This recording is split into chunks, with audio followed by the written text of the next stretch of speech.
Hello, my crafty friends. It's Michelle, the Southern Shell, and I am here today with the first of the month collaboration.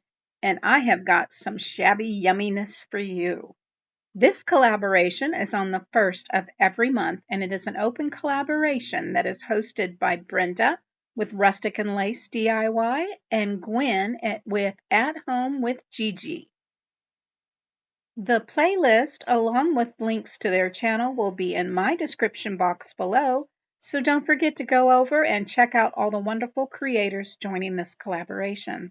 Let's get started. So 5.5-inch burlap, hot glue gun, paint, wood shims, tin cans, scissors, and anything else you want to embellish.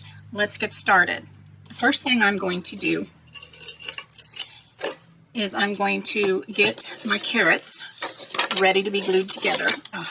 I wanted to use something for the stem, and I wanted to kind of keep it a little rustic. So I have this actual paper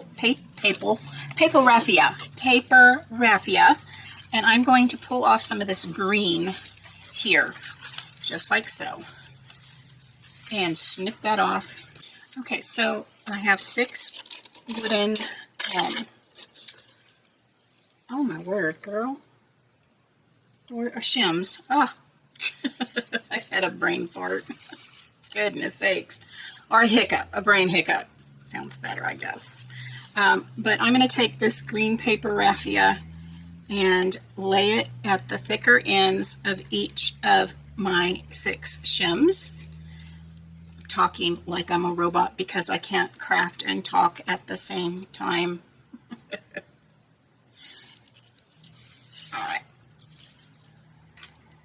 And so there we have our carrot tops are now on top of our skewers. Not skewers. This is not a skewer. Shim. This is the top of our shim. Line your bottom. I'm going to put a tad bit of hot glue right at the top there. Away from the top edge though. And then I'm going to line those up. Bottom and top.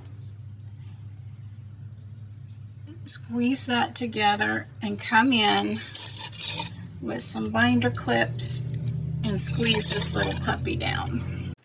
So the first thing I did was I ponytailed up my little carrot stems, and then I came in with my Waverly chalk and plaster and did a very, very dry brush. You can still see a lot of that wood showing through. And now I'm coming in with my DIY in Cowboy Coral, and I am going to do another very, very dry brush over these again, making sure I'm hitting those tops, and then coming in and just spreading that coral out all over. Just come in and then very lightly dragging it down with that dry brush all over my little carrot and hitting the tops. You need to have a little bit of color up there. Alrighty.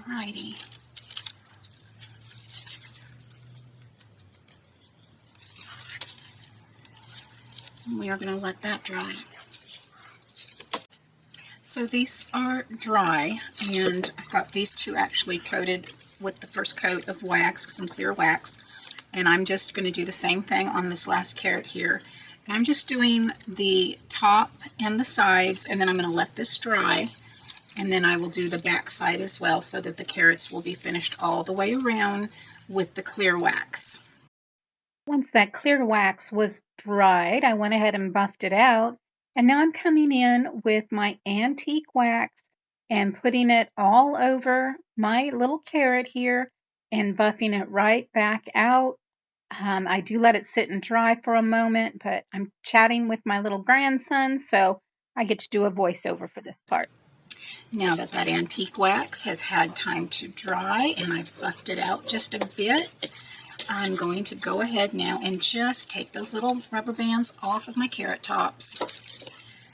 And I want to just darken these up just a little bit. So I'm going to come in I thought, let's see what it would look like if I hit it with a little wax, just here and there.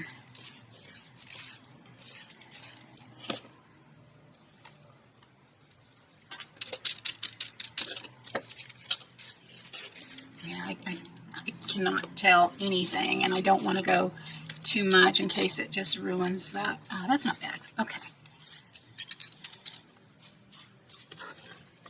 Alright, so yep, I'm just going to darken those up a bit with my wax.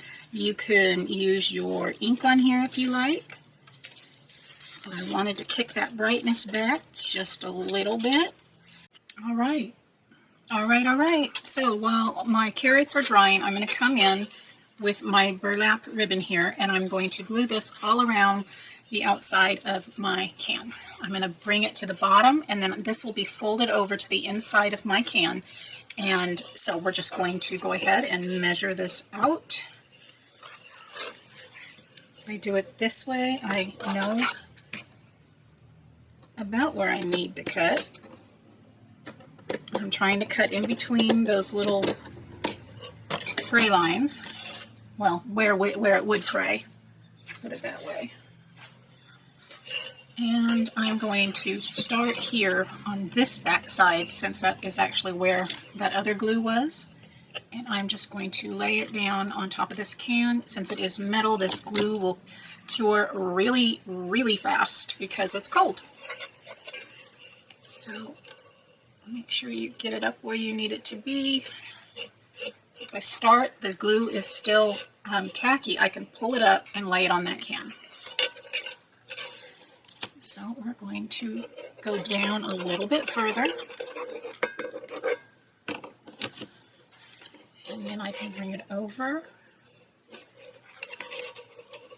and just line everything up. Roll that right on in to that hot glue, and nothing is coming through. We'll do another one midway, right between. And we'll pull that up and over. Come right on in and trim all that little excess off right there.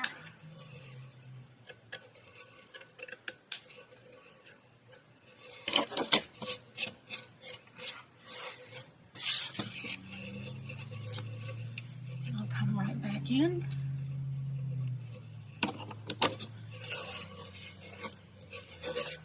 And I'll rub it right on down. Alright, sorry about that. Didn't mean to slam my can down.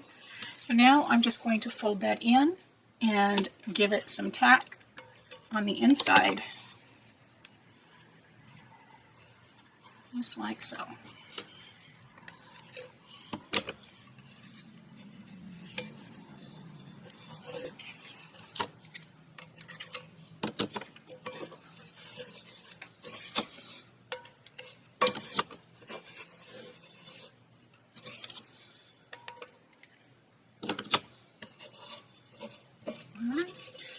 So there is my can, and I want to put a flower on the front of my can. I have some shabby flowers that I had made up, but I think that might be just a bit big, so I'm going to make a smaller one for you here on camera. So for this flower, I have a candle lit. I do have a easy shabby flower video available. I will leave that in. I'll leave the link to my spring 2026 playlist, and at the end of the video you can click on that, and that'll have all my spring stuff in there, including some shabby flowers. For my base, what I'm going to do is I have some circles, and I just folded squares and cut the edges off, and these are 5-inch circles. Okay, that's still kind of big, but I'm going to fold this in half. Well, actually I'm going to grab the center, okay, and I'm going to pull it. There's one, and I'm going to take my little sanding block here, and I'm going to rough those little edges up. Okay, just like that. So now I have a little frayed, this is muslin fabric, so I have some frayed muslin fabric there. So for the next color, I have this peachy color here, And these are basically, if this was a square, that's how it started, is with a square. And I folded it in half, and then folded it in half, and then I trimmed off the edge right there to create the circle. To create the flower petal, the scalloped edge, like these. I missed that, look at that, woohoo! You're going to fold it one more time, and then you're going to come in and trim that off into a nice little scalloped edge, and that's going to create your petals for your flower. And this small one will be right in the center for me. So there I have another little flower. Okay, so another easy way to do it, grabbing that center, just like so. Kind of give it a good little twist. And now I can come in and melt those little pieces all at the same time. Not in the flame. See that curling?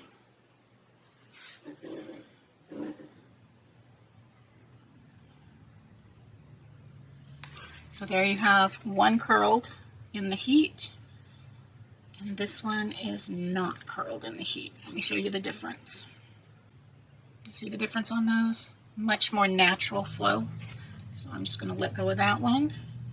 Hold on to this one now, and above the heat, let it come in, melt those edges, and it will give your material, your polyester material, a little bit of a curl on those edges. There we go.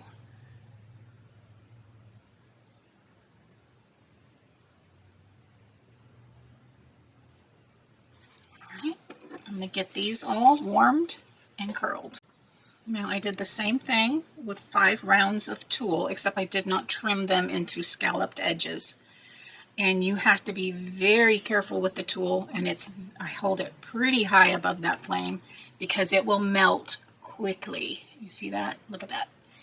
And that's what I want. I wanted this really shabby, looking like it had been around and survived some rough times. So I just twist it, and fold that circle, twist it, grab it with my tweezers, and hold it above that candle way up there, knowing that that heat is going to hit it as I rotate it around. And now that tulle becomes melted at those ends, and you can pull it apart. There you have that. Look there. All right. All right. Let's get building. Hot glue gun is heated up. These have already been sanded. These have already been burned, melted, I should say. And I have a 1.5 inch punch of cardboard. I got wood glue all over my fingers. Okay, so I'm going to come in, just grab that center and pinch that. And I'm going to lay that down. And I have 4 of these pieces, so I need to lay them across from each other like a pie. So there's 1. Grab that, pull them up. 2.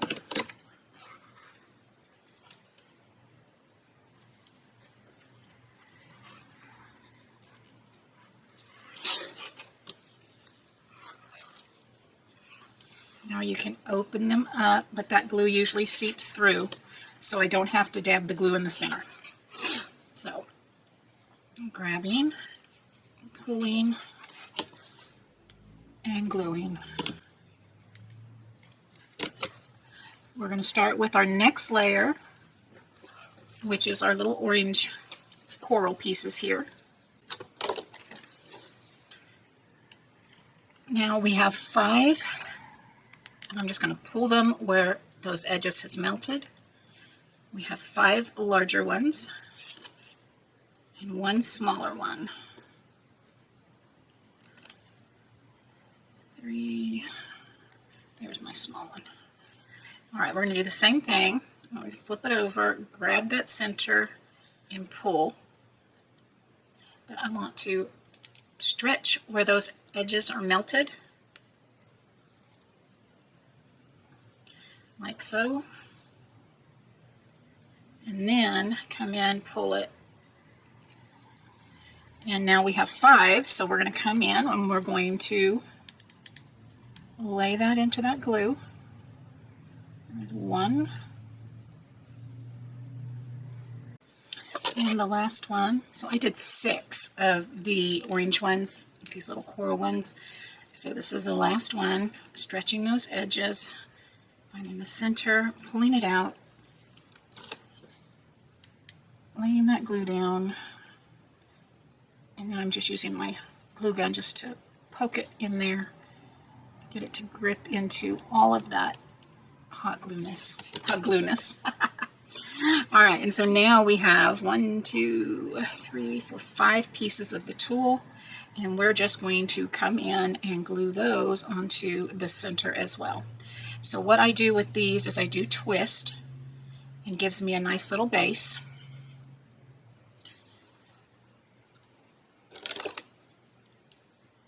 I'm going to grab them with my tweezers. So now I can come in and dab in the center there and just stick that in that hot glue. Grab, twist, and stick.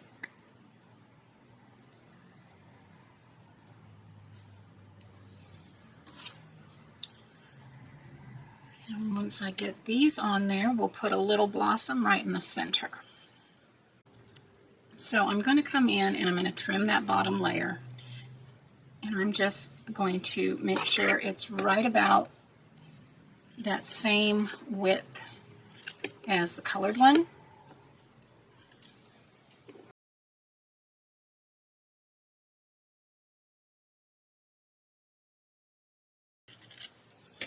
And now I can come back in with my little sandpaper and rough those edges.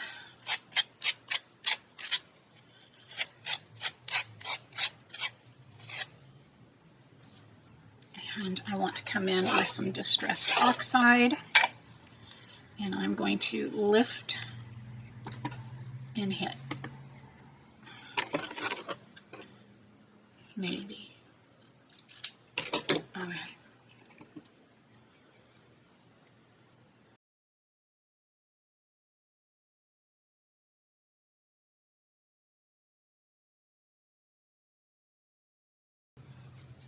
Now I'm just hitting the rest of those just a bit more.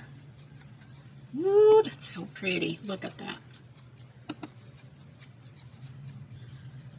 So rough and shabby and beautiful. All right.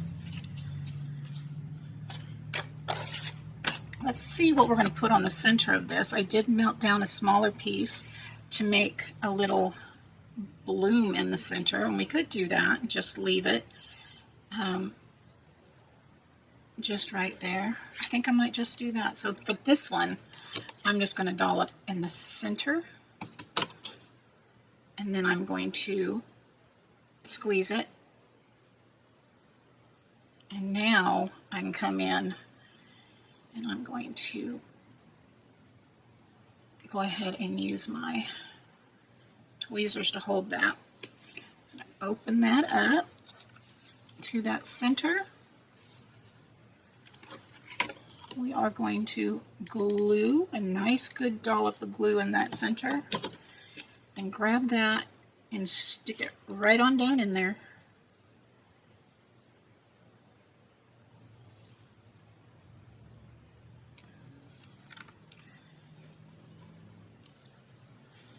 And I think I want to hit that a little bit with this distressed oxide.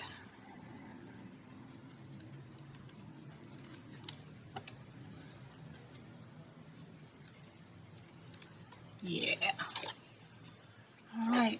So there's my flower for my can. Here's my carrots. Here is my Shabby Dabby flower. So we can glue that right in the center, and I can add something to that later if I want to. But right now, all I need to do is load up the back side of my little cardboard punch. It's a little packaging is what that is. And right down into the center of the front of that can. There's that beautiful shabby flower out of scrap material. While this paint was drying, what I did is I went to Canva and I created a couple little labels. Now I wanted them small enough where I could put it hanging off my can and it wouldn't be really, really big. So I just went in and created Bunny Bait, Happy Easter, He is Risen, a Crown of Thorns, and Happy Easter with a cross, and then 3 blank ones. I will leave this available for you to print out. So this will be for you. I will leave a link to it in my description box below where you can go get it, download it for free. In the meantime, I'm going to let these dry, and I'm going to cut these out and start building a tag for my can. So this is the paper pad that I grabbed this sheet, and I cut strips down to map the back sides of my cards here. Inking is inking. I'm just going to ink around the edges to create a beautiful little tag for my jar, my can, and I'm going to hit not only the background here, but I'm also going to hit the little cards that I created. Now I printed these on 32-pound Hewlett-Packard paper. It's a heavy-duty, beautiful paper. I use that in all my journal making. And you can do this on packaging, you can do this on cardstock, but since I was layering this up, and I'm going to actually take this and upstairs to my sewing machine, and I'm going to stitch around these edges, so I wanted to make sure I use paper and not a heavy-duty card on here.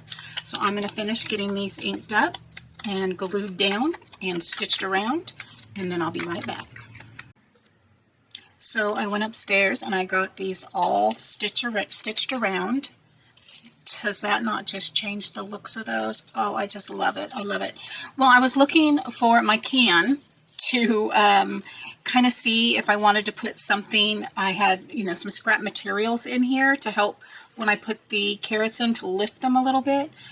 This would make a great shabby flower. But I'm like, okay, I'm looking through my can and I'm like, okay, what about this?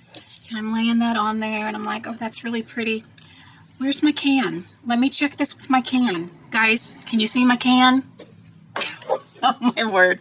That's the life in a day with me. So what I thought I would do is find another piece. Here we go. Here is some of that lace curtain that I've used in some of my shabby flowers. And I thought, well, I could take a piece of this lace curtain. Not just clipping them together for me.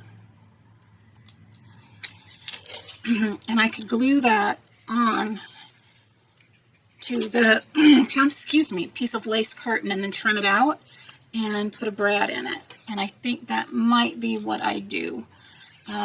Just to have that on there with some of that curtain, that lace peeking on through there. So what I'm going to do is I'm just going to take now some of my Beacons 3-in-1. And I'm not putting a lot on there. Just want a little bit. And to take this now and just lay it down so I get those edges coming out the side. It won't take long to grip there. And I can just come right on in and just trim.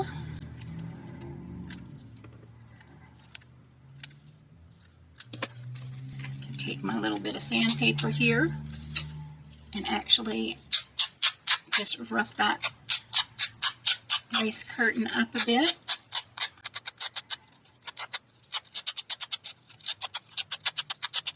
Okay.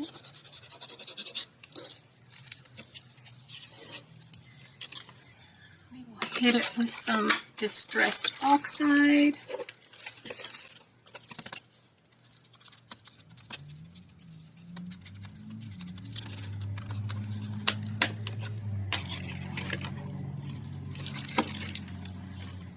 Now I'm going to come in with my crocodile, and I'm going to come right to the top corner.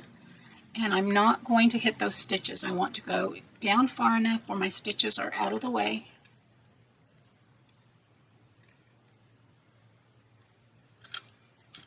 Punch that hole. Come in with a brad.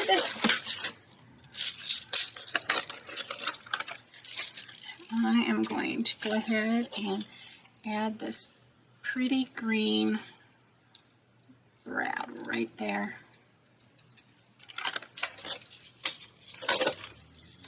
Come back in. Alicia Hartman. It's my grandson. And squeeze that down. Ha-ha. Okay, so I'm chit-chatting with my little grandson again while I'm crafting with you. So I'm going to do a voiceover again. So I have a little piece of muslin scrap here, and I'm hitting it with my Distressed Oxide ink by Tim Holtz. And I just wanted to grunge it up just a little bit so that I can use it on my can and it wouldn't stand out too clean. So I went ahead and threaded it through my little eyelet.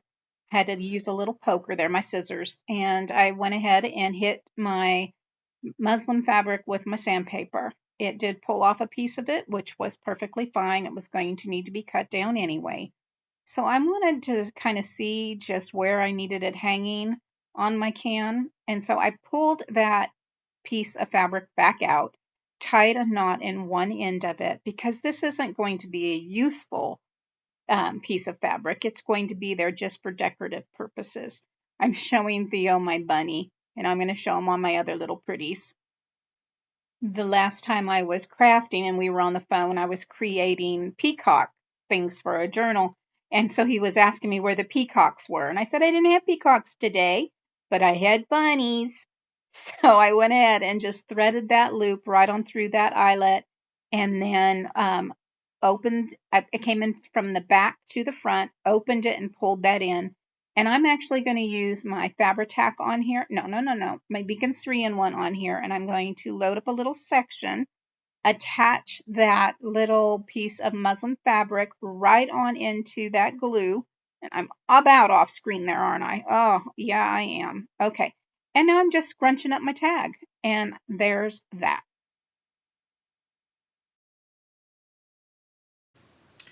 And there you have it, my crafty friends. Look at that little bunny bait can with the handmade carrots. Oh, I think it turned out so adorably shabby. I love it, love it. Guys, thank you for joining me today. If you liked this video, please give me a thumbs up. Here's a little piece of all of the spring decor items I have made so far this year. And you can find those in my playlist for 2026 spring, which I will leave at the end of this video. Don't forget to check out the playlist for this collaboration in my description box below. Guys, if you've not subscribed, I hope you will consider doing so now by hitting that subscribe button. Hit that bell notification and YouTube should notify you when my next video has gone live. If you have not subscribed yet, what are you waiting for? Go ahead and hit that button. It's free, and I appreciate all of you for watching. As always, stay safe. God bless, and bye for now.